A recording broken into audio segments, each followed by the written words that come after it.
it's what is really important. How do you balance hard work with family? If you got to do a lot of traveling, or there's working nights for that extra buck an hour really work when you're missing a little bit of balance there. But that's you just got to figure out how to balance things. So. Exactly. So that's it.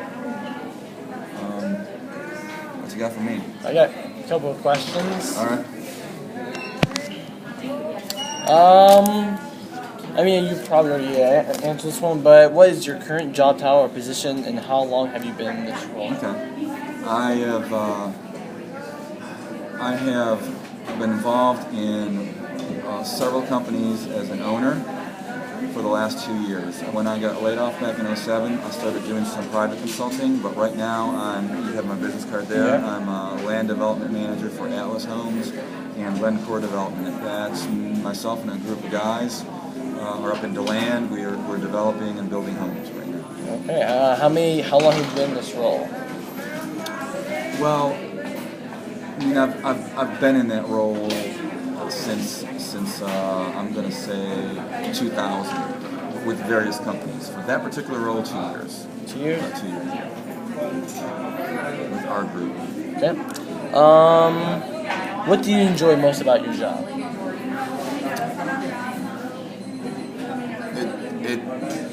It's not the same daily grind.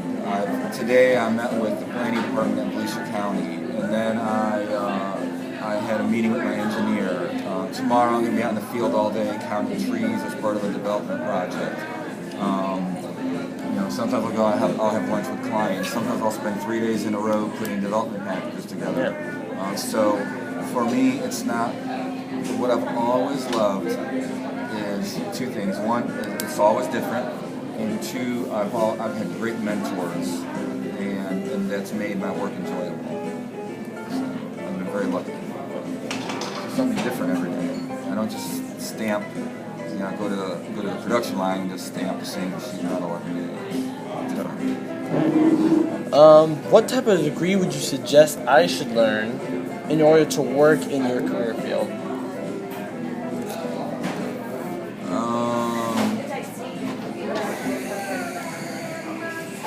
I'll be honest with you.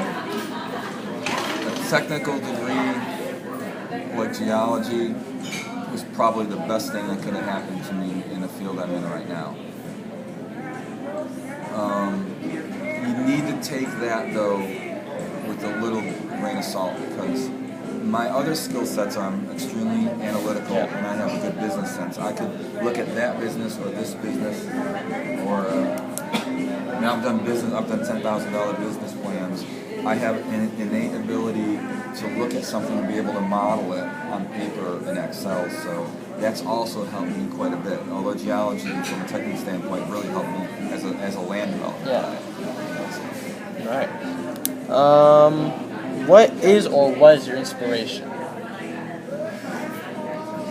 My initial inspiration was when I talked to my friend's buddy for a year, and he loved doing petroleum geology. And as just like you were starting to get interested in it, it's a little bit different down here in Florida, but I could literally go through a Geology 101 book, and literally almost everything I read about, I could go out within a 2-hour drive. Touch it and taste it, and walk it, or dig it, or bring it back to the lab, and I loved it. It was a very tangible career path. My brother was a math major. You mathematically define a circle as a square, but that's not how I'm wired. I like to touch it and taste it. So hands-on. Yeah, it's very hands-on. Yeah. Right. What motivates you to get out of bed each morning? I love what I do. I've been extremely fortunate that I don't get up, and I can count the number of times on one hand where I woke up and said, "Gene, I just do not want to go to work today. I hate my job," because I've loved it. I've had such good fortune. At ICI Homes, I had headhunters call me for 2 years when the market was just absolutely mad, and I drove every day an hour from Winter Garden up to Daytona Beach every day. And then I spent another 2 hours in a car driving my territory. And for 2 years, I ignored headhunters calling me because I loved the people I worked with. I was very proud of what we did as a company. I loved our product. I had great mentors. I was taught very well. I work with classy people, and I just like working there. I was very fortunate to get up and drive an hour, 60 miles every day to work. I loved it. Never once thought twice about not doing it. All right. What would you define your purpose in life?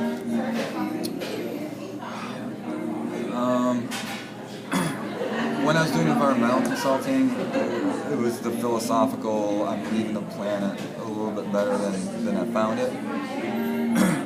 But right now, I've made some sacrifices in my career. Long term, are going to pay off, but it's for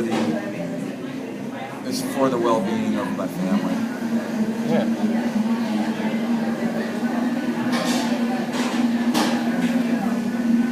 Security. Hopefully getting to the point with some more hard work, I have a lot more time flexibility, and I'm not constantly working, but the goal is to own something and someday hand it off where it still generates revenue for you and you have the time to spend with your family and friends. Yeah. Balance, like I talk about balance. All right. What tips or suggestions would you have for someone that would want to pursue this career? First and foremost, if you end up pursuing this career and you go to undergraduate school for geology,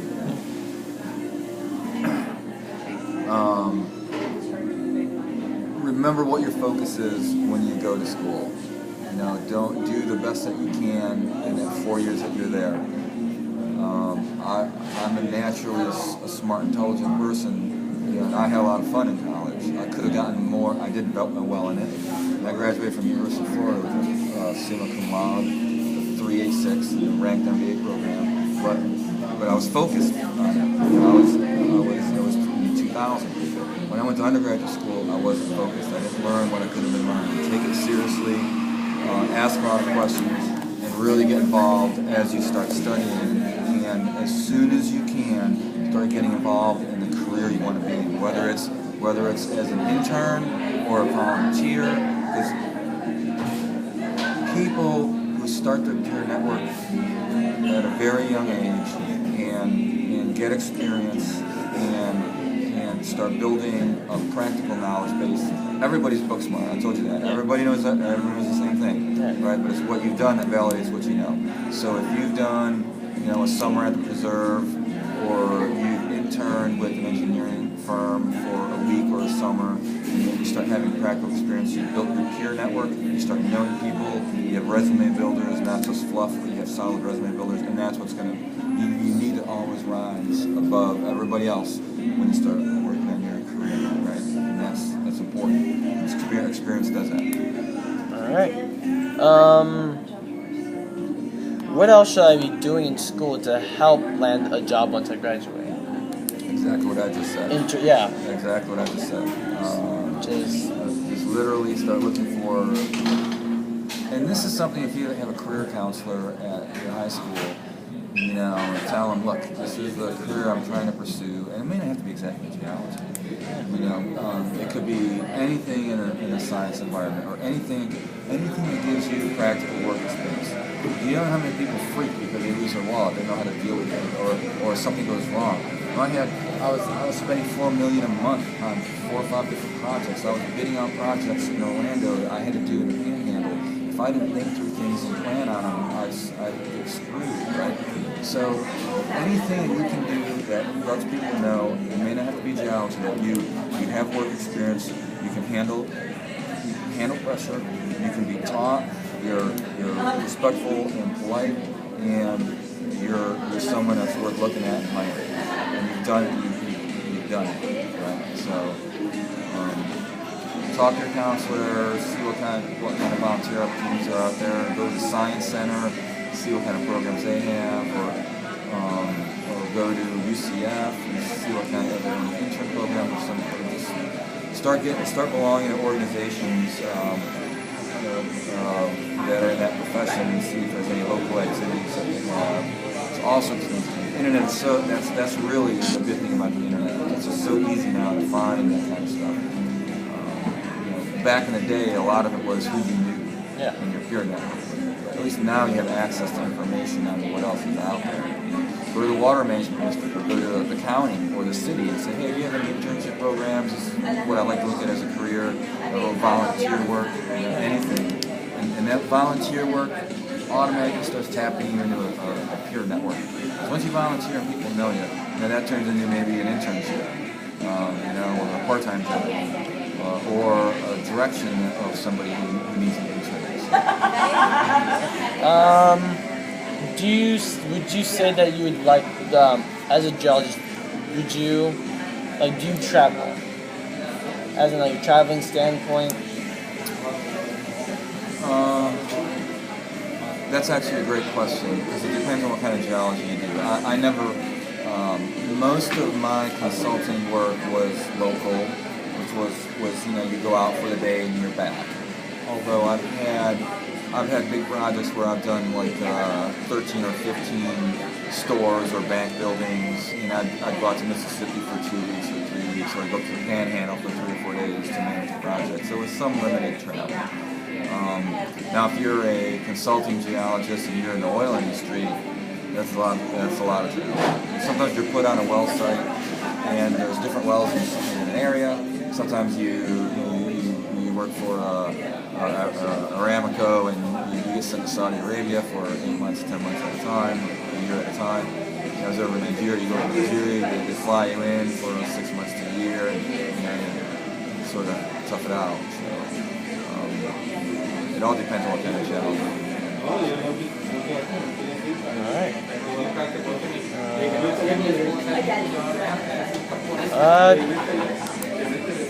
I don't really have anything other questions. I was trying to figure out some, just about like travel, like the having fun, doing certain things, balancing between your work.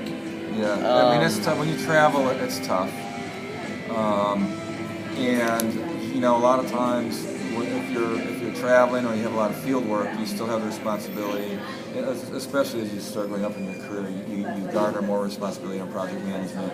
It means you have more reports to review, you have more people to manage, and the more projects that are there, there's more opportunity for problems. So you need to. Again, the efficient man is made to swim and work until he drowns. You can be the best project manager, and you can do twice as much work as everybody else. But sooner or later, you can only fit 5 pounds in a 5-pound bag, right? You can't fit 20 in a 5-pound bag. So if you can't manage your workload,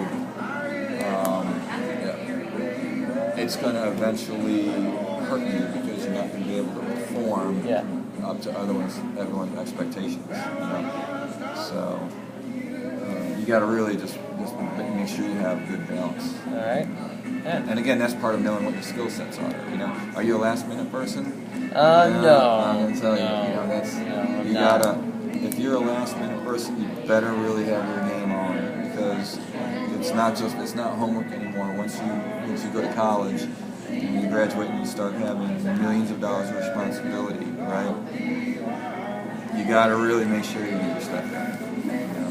Yeah, more of a work ahead, get it done, so you have time to review it and stuff like that. But here's what I found happens to me is that's great, except I start having twice as many projects as you normally have, and so you start focusing based on not emergency management, but what's due tomorrow that needs to get done right now. And so it's great that you want to plan and get things done ahead of time, but then if you have 4 projects, that's awesome.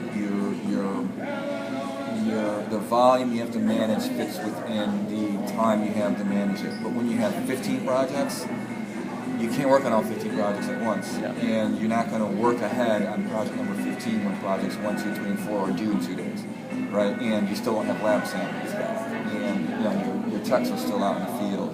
Your drafting hasn't been done because there's 20 other projects that are ahead of you. So you got to really manage, and you just got to really manage the project and time. So. How would you define success in